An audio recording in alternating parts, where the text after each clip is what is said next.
Considering the epidemic of shows being cancelled too early, I'm all for things getting more than one season, but I have to admit that the choice to renew 9 Perfect Strangers instead of keeping it to a limited series always seemed a baffling one. While the viewership for season 1 was high, no doubt thanks to its A-list ensemble, it wasn't particularly critically acclaimed and didn't seem to make much of a cultural impact.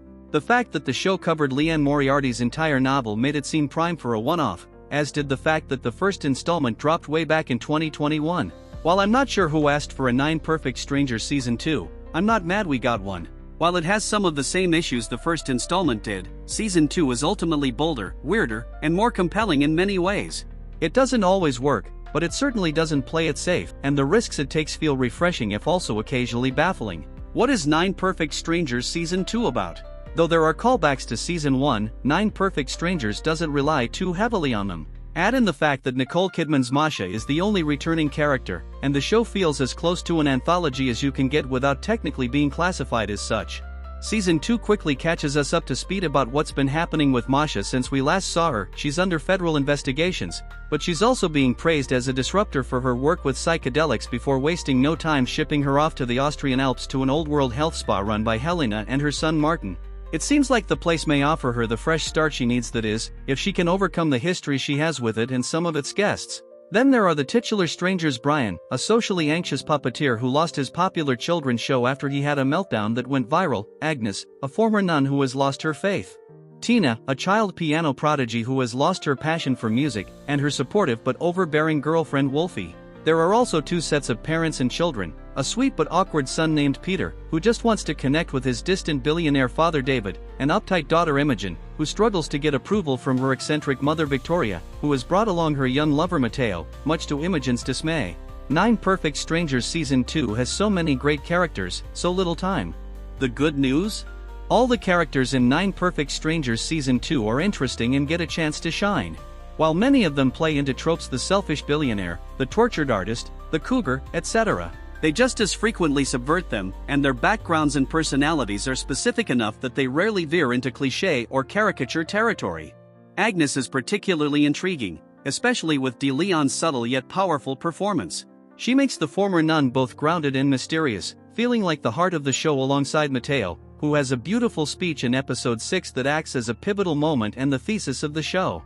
There really isn't a bad performance among the bunch. Baranski steals nearly every scene she's in, constantly bringing the laughs, though her dynamic with Murphy, who has serious dramatic chops alongside her comedy skills, is full of real complexity and emotion.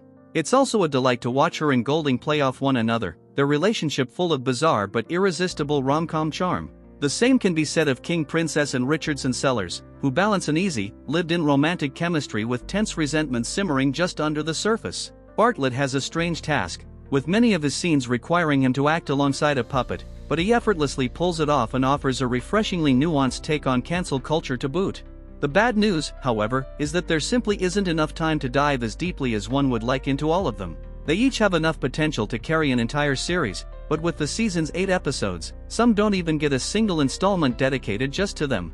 In all fairness, there is crossover, of course, both obvious ones within families and some unexpected connections that come to light as the season progresses, but some change simply happens too rapidly purely due to time constraints. There are also Masha, Martin, and Helena's storylines to juggle, which makes for a crowded, sometimes overstuffed field of characters.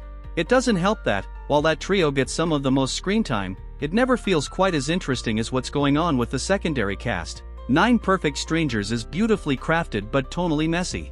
I don't know about you, but I'm beginning to get a little burned out on shows that feature rich people traipsing around ritzy tropical oases, so I was excited to see 9 Perfect Strangers season 2 switch it up and feature rich people traipsing around a ritzy snowy oasis for a change. Frank Lamb's stunning cinematography highlights the sprawling exteriors and lavish interiors, steeping us in history and luxury alike, and the score enhances it. The direction is also stylish, with bold camera work and creative aesthetic choices that immerse us in the characters' headspaces, particularly when they're under the influence of Masha's drugs. It's too bad these sequences aren't always all that effective. It's difficult to pull off a tripping sequence, so the fact that they're so central to the plot acts as a detriment. There are so many dreamy hallucination sequences packed full of symbolism that we're told are crucial to the characters' journeys and evolution, but it's hard, as an audience, to always understand exactly why that is.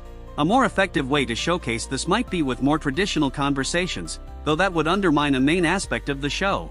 It's a tricky thing that could potentially be solved if the audience felt less distanced from Masha, shedding her enigmatic status so we could be more privy to her specific logic.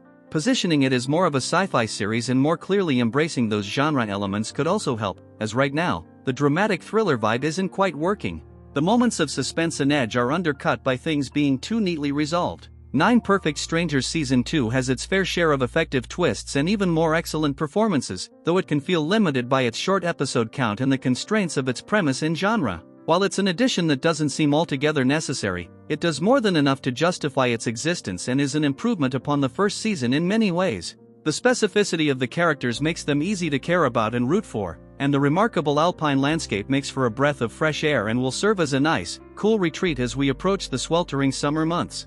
9 Perfect Strangers Season 2's 2-part premiere drops May 21st on Hulu, with new episodes releasing every Wednesday.